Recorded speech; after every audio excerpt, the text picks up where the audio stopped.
everyone I know is under strange stresses financially, business-wise, and there's just an enormous amount of mental health issues, including many that affected my own family. Most of us come to know what we feel through bodily sensation, and the good news is they dissipate. That intensity, or their feelings are transient, and they dissipate in roughly an upper limit of 90 seconds. So that's the 90 seconds rule. I showed him how his anger outbursts were really an ineffective way of dealing with sadness and disappointment. And it was a moment of, kind of stunning awareness where he realized that, oh yeah, what I really am is disappointed or sad. And I don't know how to communicate that. I've never known how to communicate that. The military represents an idea of strength. When the military, any branch of the military, first goes into an area, the first thing that they're doing is they're assessing for their needs and limitations. If ostensibly the most obvious symbol of strength actually starts with acknowledging needs and limitations and then secondarily asks for help, then from an entrepreneurial standpoint, that would be a crucial thing for entrepreneurs to learn.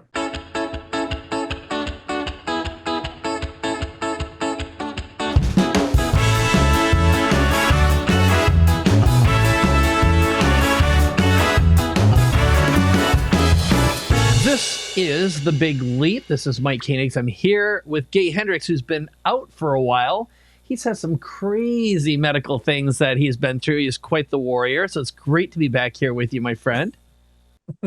Thank you very much. I'm hopefully coming to the end of a very long process. Anybody that hasn't been listening, last year I had a kind of a freak accident where I cracked my knee and broke my femur in a bunch of places. And so I've had 4 surgeries over the past year and just had the last one 2 months ago. So I'm making a transition now from walking with a cane to walking on 2 legs, and very happily so, kind of coming to the end of a long drama. But the whole thing has been, in a way, great. I said the other day I wouldn't trade it to anybody for anything because I've learned a lot, especially about how to receive and let people take care of me. I've been, for 79 years, I was always the guy that took care of things. And I had to kind of lay back a little bit and let it come the other direction. And that's been a huge learning for me. It's really been life-changing. It's been amazing watching you, and you've been remarkably positive. I'd never say I want to watch anyone go through what you've gone through, but you've done it with such elegance and grace and such a heart and positively. It's really astonishing. There's a great book inside of this experience whenever you're ready for it. And I'm looking forward to the next part. Yeah, there you go. Yeah. After you said no more, I don't know about, but it would really be, I think it'd be an incredible journey just to hear your reflections back on it. Maybe that's something for me to take up with our old friend AI. But that's, you're not the first person that's said that to me, but I've been doing a little bit of hiatus from book writing for a while and really enjoying a more spacious lifestyle as a result, instead of going down that tunnel for 5 hours a day. Also, I want to, I'm very excited about our guest today. And actually, to go back to how this began, a week or 2 ago, you got in touch with me and said that you had met our next guest at an event. And wow, would she be a great person to get on the Big Leap podcast? And I immediately said, yeah, because any friend of yours is a friend of mine. And but I'm eager to hear what it was that intrigued you, and if you could then lead that into an introduction for Joan. Okay, this is great because I met Joan. Joan, you'll have to help me out. This is Dr. Joan Rosenberg, by the way, multi-best-selling author. We've known each other, I would bet, close to 15 years. Does that sound about right? It sounds about right. It would have been somewhere between 2007 and 2009 with Brendan. Yep. We met at a Brendan Burchard event, and we just took to each other, and she's been unbelievably kind and insightful with me. We've done programs together. She's been a friend, a client, a confidant. She's supported my wife, Vivian, also when we've gone through some challenges with Zach. And she also is the author of several books. So we just reconnected at a JJ Virgin event, and we were going back and forth. And I remember I said something like, how could I best support you? I don't remember what you said. I said, why don't you do a podcast episode with Gay Hendricks? Because I know you two will click like crazy. You have so much in common. And I think the way you process and think about things is at the minimum level very compatible and yet very similar. You've got similar energies and minds on some levels. And I thought it would be really, really fun to really talk about some of the most recent work you've been doing, your most recent book, but also some of your past work as well. And I'd like to just talk about the 90-second rule, some of your core philosophies, but then, Gay, you've always got remarkable insights. And ultimately what I thought we'd do is let's create a toolkit for mental health. If that would be one of our outcomes today, I'd say our world right now, everyone I know is going through an enormous amount of strain. As of now, this is pre-election period. I think we're going through a strange time economically. No matter what the government says, everyone I know is under strange stresses financially, business-wise. And there's just an enormous amount of mental health issues, including many that affected my own family. And I was talking about that at the beginning. So if we thought of this today as maybe an opening salvo into mental health toolkit, and we got to incorporate Joan's work simultaneously. How does that sound?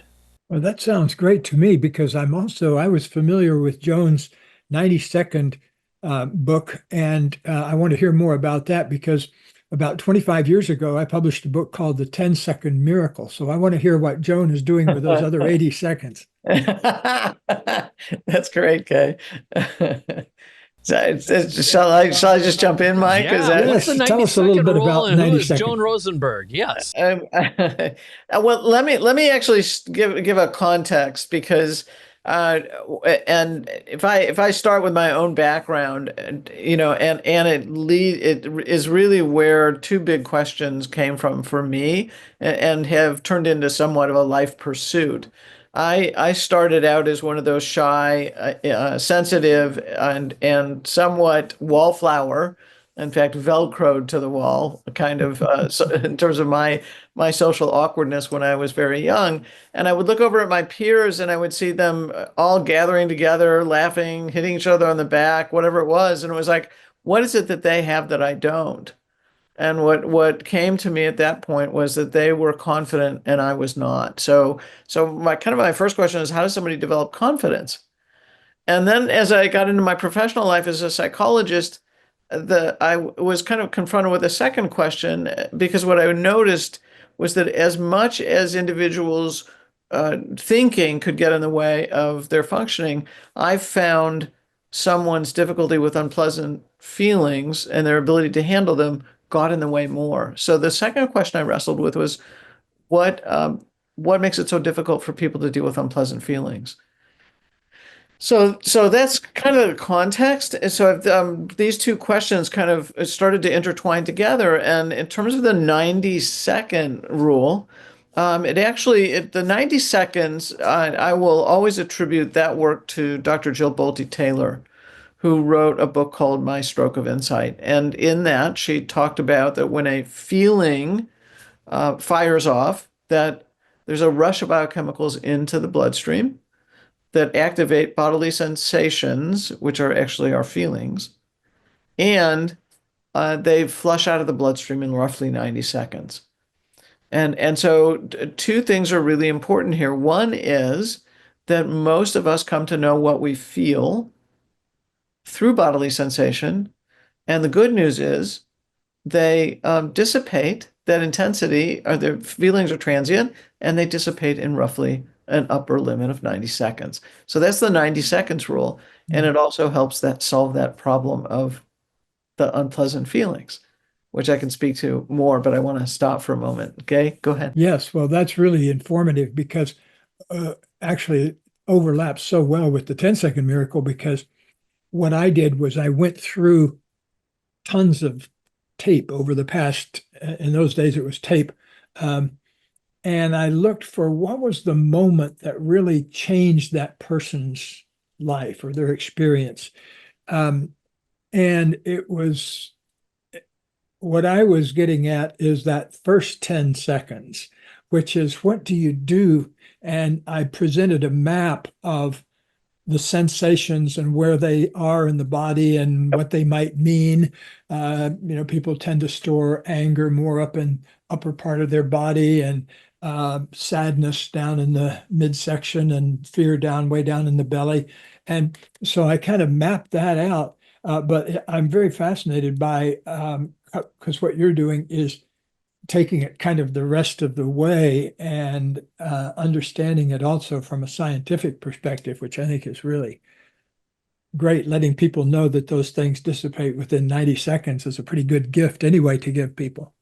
Right, exactly. And what ended up happening. So what I realized, what again, Mike, is that the when I wanted people to deal with unpleasant feelings, again, most people kind of push back and go, no, I want to distract, I want to disconnect, I want to ignore them. But when I could convey to them that it was the bodily sensation they were trying to get away from, it wasn't that they didn't want to feel the whole range of what they felt. It's that they didn't want to feel the bodily sensation that let them know what they were feeling. So to your point, Gay, for instance, if someone feels sad, right, and it feels intense in the center of their chest, and maybe disappointment is a drop down from that, if you will, then it's like, who wants to experience that sensation? So that's the thing that people, in my mind, that's what moves people away from feeling. So that I love what you did with the mapping, and so if I could help them understand that it was brief, at this upper 90 seconds, then most people would say, well, I can do 90 seconds. And now they were willing to lean into the bodily sensation. And as a consequence of that, they were able to actually access the feeling more fully. Yeah, because what I've found with a lot of people is that they think that if they open up to that feeling, they're going to fall into an infinite abyss, Right. And never come out the other side of it. Yeah. Thanks to Miss Emma Williams, my high school Latin teacher, who sneaked in a little bit of Greek too. The Greeks had an amazing word that was one of their keys to mental health. So maybe we can use this as part of our assembly of the mental health toolkit, Mike.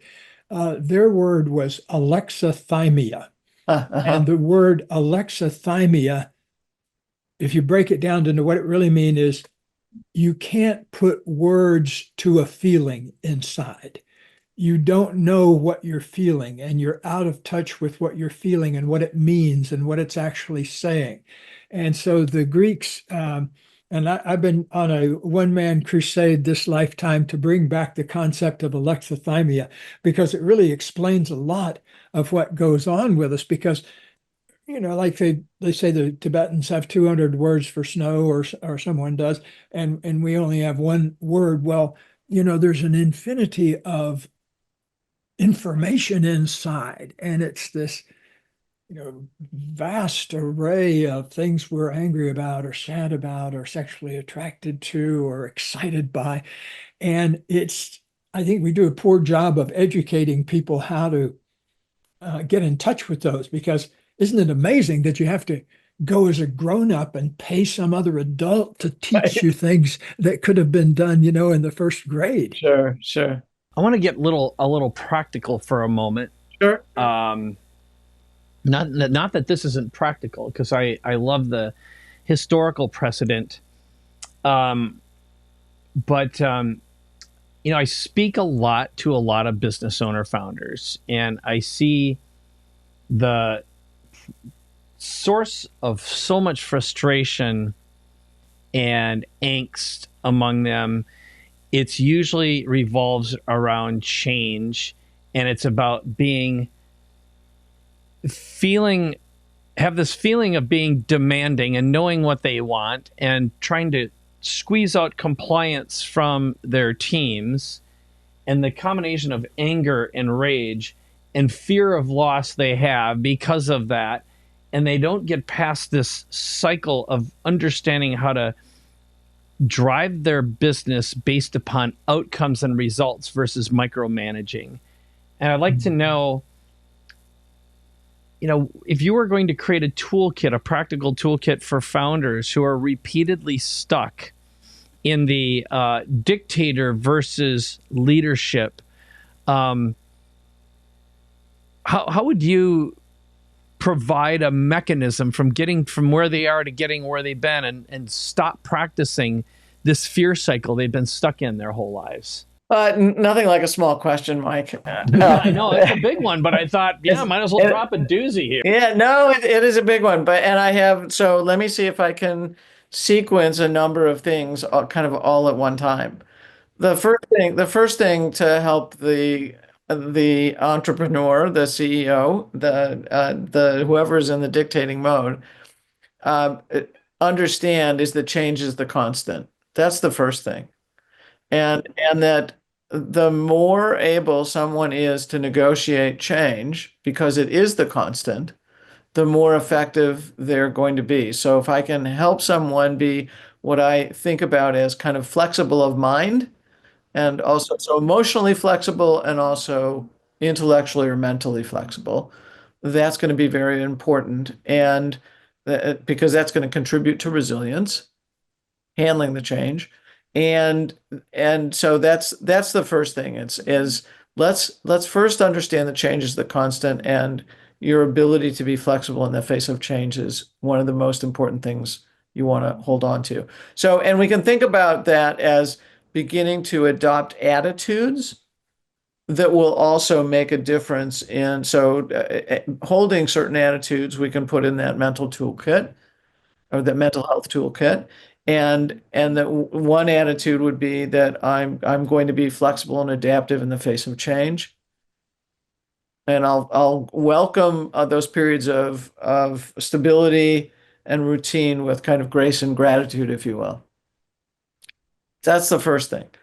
The second thing is that in order to deal with change, or to deal with risk, or to deal with whatever's happening from the standpoint of it's not going the way I want, is someone's ability to handle feeling experiences like disappointment or frustration or anger or sadness or embarrassment, right? So that's part of that idea of okay, then the second thing is, let's help you learn how to handle your emotions more effectively. So that would be, and I talk about 8 unpleasant feelings in the 90 Seconds book that we've referenced. And so I've named several of them. And so the second big thing is, let's help you learn how to experience and move through unpleasant feelings more effectively. That would be kind of the second step. The third step would have to do with communication. And from my standpoint, this is especially true with anger, that I consider anybody that escalates, and so escalates in intensity, escalates in tone, in inflection, in volume, in meanness, all the way to aggressiveness. Any escalation is doing a feeling; it's not expressing a feeling. So the third thing for me would be teaching far more, communication skills that are going to be far more effective in terms of what the individual is, how they are connecting with the people that they mentor or supervise. And fourth also has to do with this idea of risk taking. When you're entrepreneurial, it's all risk.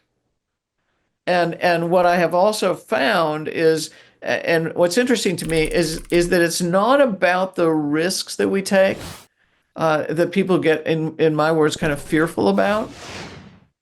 It's when things don't turn out well, it's how we handle the feeling result, or what I would call the unwanted or undesired feeling outcome of whatever's taking place.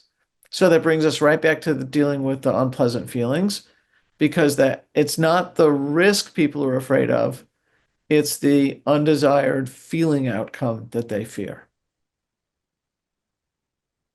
And then, Good. go ahead. I'll Appreciate stop. that point because, I was just thinking that the ability to handle change on the outside, the reason we put so much stock and teach so much about body intelligence is because the ability to handle change on the outside is so much related to your ability to feel and notice and register and speak to changes inside here. Absolutely. Yes. Yes. We're very much in agreement. So yes, and I've been to one of yours and Katie's workshop where there's Oh, also doing the things that have to do with bringing the body to a calmer state. So that's great. And we're in total agreement there. So Mike, that's that's at least four steps there for your entrepreneurial toolkit. Yeah, a lot to think about. I'm curious, Gay, when you listen to that, what's going through your head, and how have you processed that same question in the past? Where are you on the same page? Where do you have additional tools or resources? I'm kind of curious how the two of you, where your similarities are and where you have additional resources. yes. Well, uh, just about everything that we do resonates very much from what I've heard from Joan so far and from what I know from the 92nd book. Um, but I was thinking, I had a memory come up as she was speaking of a consultation I did down at Dell back in the 90s. I did a lot more going around on site to companies in the 80s and 90s than I did. There came a day where I said, "Oh my God, I've got 1 million and something frequent flyer miles, but I missed my daughter's birthday," one of those cognitive dissonance moments. And so I started cutting back. But back during the 90s, I used to plunk myself into Dell and other places, Motorola and other places, usually for 2 or 3 days at a time. And inevitably, it would boil down to some missing piece of body intelligence. For example, I think there are two or three things that are really essential in human communication. First of all, is learning to speak honestly, saying, "I'm scared" if you're scared, or "I'm angry," or whatever it is, but learning how to speak the truth simply. A second thing is learning how to nimbly take responsibility, but not blameful responsibility or burdensome responsibility, but taking responsibility as a celebration of independence. And what I mean by that is there was this one moment in a consultation with Dell's number two guy, who since passed on. He was in his 60s when I had this conversation with him. He suffered a lot from allergies and nasal problems. And he also was always having to apologize for anger outbursts. And he'd grown up in Brooklyn or someplace where, people get more confrontive, or New York or someplace. And but he was in Austin, Texas now, and the Texans are real nice and everything. And so he would blow up at a employee, and then it would take 3 weeks to handle the fallout from that. But here's the missing piece of body intelligence. And it's just a metaphor for a whole bunch of other things like this. I showed him how his anger outbursts were really an ineffective way of dealing with sadness and disappointment. And it was a moment of, kind of stunning awareness where he realized that, oh, yeah, what I really am is disappointed or sad. And I don't know how to communicate that. I've never known how to communicate that. The amazing thing is, as soon as he learned how to communicate at that level, his allergies started clearing up too. And so I've noticed, and I think maybe you have too, Jonas, how intimately the body is and its illness mechanisms and its health mechanisms are tied up with those fairly subtle body intelligence abilities inside. 100%. I'm totally aligned with everything you just said. Okay. So yeah, yeah. I the oftentimes what I talk about is that people will do what I call transmute a feeling. So they turn one feeling into a different one. Mhm. It's really probably not that they're using a secondary reaction as the thing that they'll communicate. So here's the man that felt sad or disappointed, and the only thing he would do is then I would say talk about transmuting a feeling, and then it becomes a default feeling. Mhm. So the only thing he would then express is anger, and once he was able to express the truth, the sadness and the disappointment, the way he was impacting others changed dramatically. And to your second point, absolutely, a long time ago there were books about kind of the body as metaphor, and so this whole idea of how intertwined our physical well-being is tied into our emotional and mental well-being is, I mean, they're just linked so tightly together. So in terms of what you're responding to with the body intelligence. Mm. Really amazing too how that changes relationship. Like there was a moment early in my relationship with Katie. By the way, we're just celebrating our 43rd anniversary this month. Uh, Congratulations. thank you. And but early days in our relationship, we were in a habit of kind of criticizing each other. Both of us come from very critical families, and so we would criticize and bicker and that kind of thing in the first year or so. And one day I had this moment of awareness, which really changed our relationship. Um, I was in the middle of criticizing her for something. Oh, I remember what it was. This was in the days before cell telephones. And so she was late getting home. She'd said she was going to be home at 7 o'clock and it was 8 o'clock or 8:15 or something. And when she got there, it turned out not only had she stopped for some groceries, but she'd been stopped by cop and given a ticket for having an out of date. She still had her California plates on her car. And but I was criticizing her for being late before I even asked her what happened. And as I did that, I realized, oh, wait a minute, I'm scared. I feel fear in my belly. I'm sounding irritated, Hmm. angry, bickery, but what I'm actually feeling is scared. And I remember just standing there for a moment. And then I blurted out, I'm afraid you're going to leave me. And, it just kind of came out of nowhere. But it was obviously something that had been cooking in me for a while and had come to the point where we needed to make some commitments to each other, to either get closer or get separate. And so, but that was really huge because I realized how much at the time I transmuted, Hmm. but a lot of times it was based on turning everything into anger that was really about sorrow or fear. Yep, yep. Or vulnerability. Vulnerability, yes. Yeah, yeah, yeah, absolutely. And I think that's so common, especially when we feel vulnerable, we feel helpless, and our many times our response is to turn that right into something like anger. And the other way around, too. A lot of people feel angry but transmute it into sadness. Yes, yes, yep, yep. Okay, I'm going to add another question to this, a scenario, um, and it's something I've seen in myself. It's still an old cycle.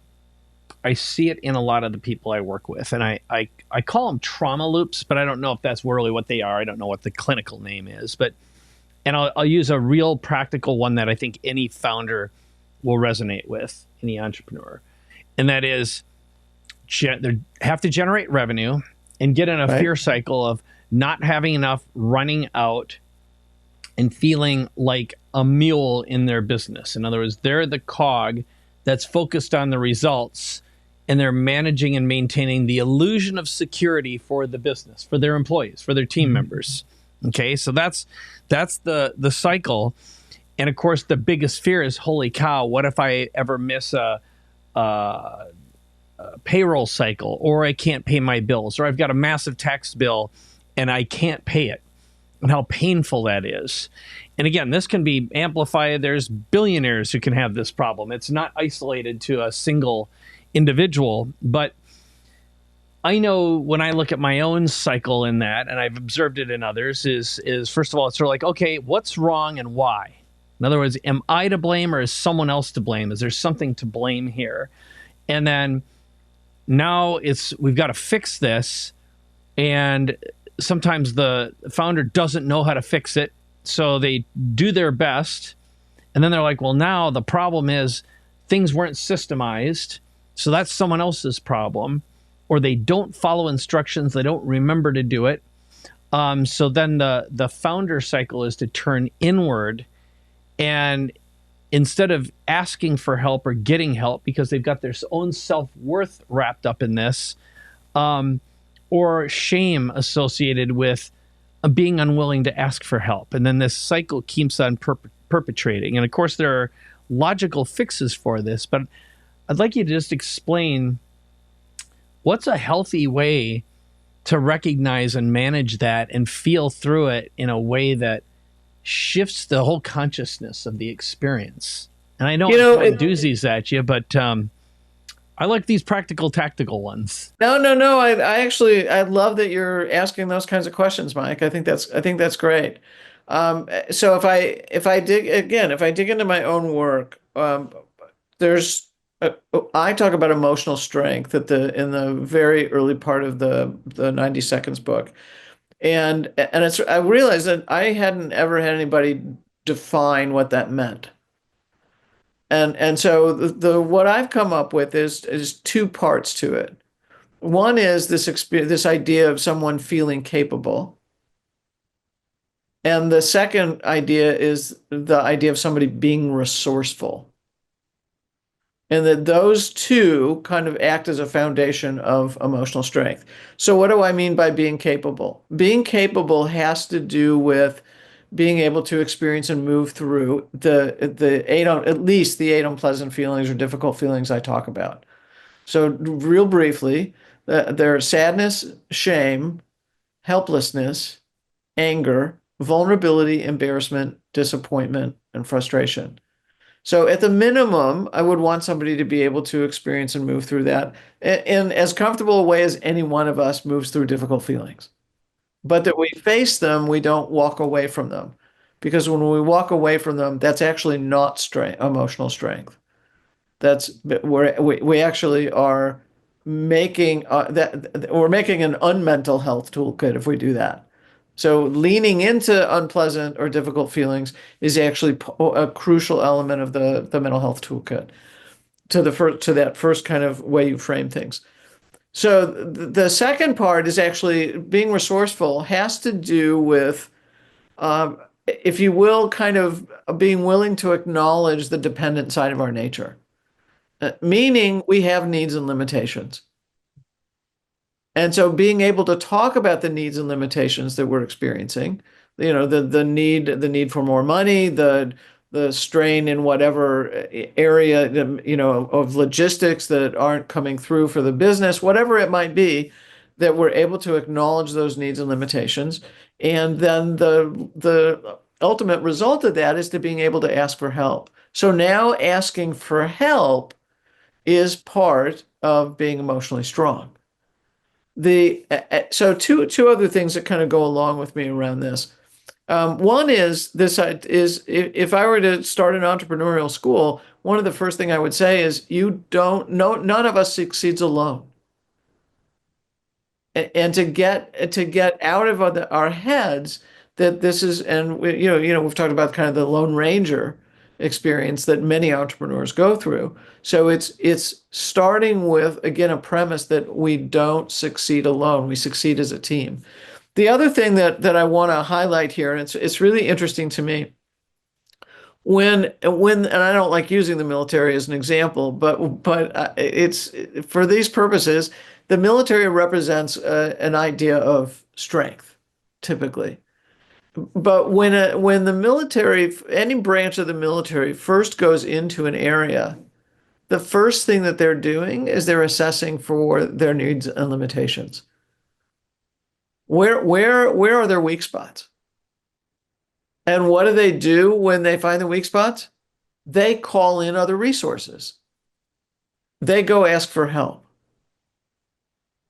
Right? So if ostensibly the most obvious symbol of strength actually starts with acknowledging needs and limitations and then secondarily asks for help, then from an entrepreneurial standpoint, that would be a crucial thing for entrepreneurs to learn. On a comic note, I saw a meme on Instagram go by where it said the three hardest things for people to say are, I'm sorry, I need help, and Worcestershire sauce.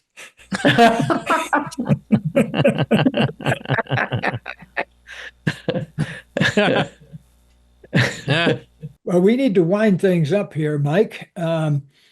Yeah, this has been kind of interesting. We've still got a lot of material. We need to have Joan back again one of these days. How's that sound to you, Joan? That sounds awesome. Okay. I would love that. We've hardly gotten to second 52 yet. I was thinking as we got started, and as I'm imagining doing this, it's like, all right, I know the kind of questions Gay often asks because he gets into the deep thoughts, and then I wanted to do as many practical ones because I'm observing and listening to a lot of challenges, and because I've been speaking so much lately and listening to people describe. For example, they'll be like, "Oh, do you think AI can fix this challenge?" And I'm like, "God, really, what you need is a really good therapist to start with, because this is a mental health issue first, and it's AI second." But I've really enjoyed this. So Joan, aside from we're going to send everyone a link to the book, and I also wanted to share my Amazon screen here. This is 90 Seconds to a Life You Love by Joan Rosenberg. Yep. And I have a link, which you just go to bigleappodcast.com/90 seconds. You can there's a shortcut to it. But beyond that, is there any other thing that you would have an ask for?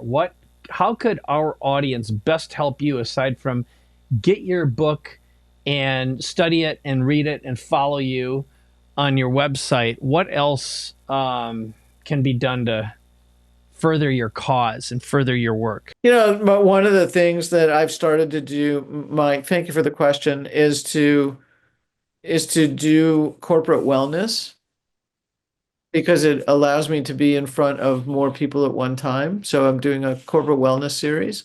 So if there's people that have any interest in me talking to groups, that would be certainly one major thing that would be super helpful. And anytime there's a speaking opportunity and an opportunity to go well beyond a one-to-one, that's always of interest to me. That's great. I know I'll speak because I've watched you speak. You're a fantastically well-loved speaker. Anytime you show up, people always feel like they've walked away with an enormous amount of value, and you're practical. You live in the real life. You can be theoretical as a professor, and yet you're unbelievably compassionate and kind, and you really do take the time to listen and contemplate, and it's really clear. You know how to hold the audience, whether it's 10 or thousands. So I love that about you. I appreciate you. Thank you. Totally appreciate it. Yeah. Gay, any final words before we wrap this up for Joan? Oh, I'm really enjoying these excursions we're making into different ways of learning about ourselves and adjusting the attitudes and adjusting the um, tools, and so that you can both affect the inner change and the outer change at the same time.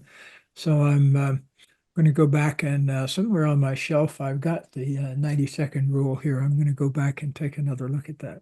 That's great. Thank you, Gay. Fantastic.